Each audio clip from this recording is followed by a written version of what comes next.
A Deputación da Coruña amplía ata o 3 de decembro o prazo de vixencia do programa Mercanavila.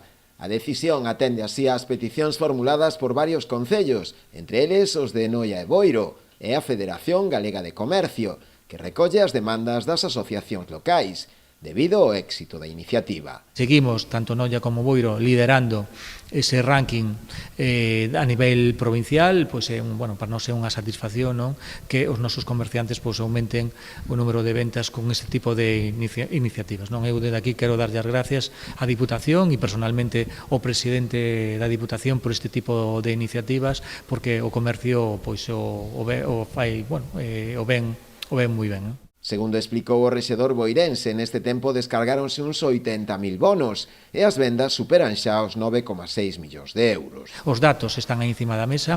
A día de hoxe se canxaron máis de 80.000 bonos cun valor de ventas de máis de 9,6 millóns de euros, que é unha cifra importante para os concellos de menos de 20.000 habitantes como o noso e como Noia, non? A ampliación do prazo de Mercanavila permitirá ademais aos consumidores poder aproveitar o período de ofertas do Black Friday, conseguindo descontos adicionais e anticipando tamén as súas compras de cara ao Nadal.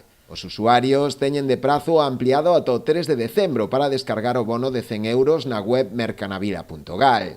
Serán un máximo de 100 euros por persoa, que poderán aplicar descontos automáticos de entre 5 e 15 euros en función do importe de cada compra, sempre que se realicen nos establecementos adheridos ao programa. Dende o Concello de Ribeira, como alcaldesa, creo que debo mostrar o rechazo ao que foi a campaña Mercanavila, unha campaña que, dende logo, creo que non foi nada acertada por parte da Deputación da Coruña, deixando fora ao que son os concellos de máis de 20.000 habitantes. Nesta provincia somos varios os concellos que estamos entre 20 e 50.000 habitantes. Creo que sempre lle pedimos ás deputacións, neste caso a Deputación da Coruña, que deben estar da man de todos os concellos, pero apoiando principalmente os de menos de 50.000 habitantes.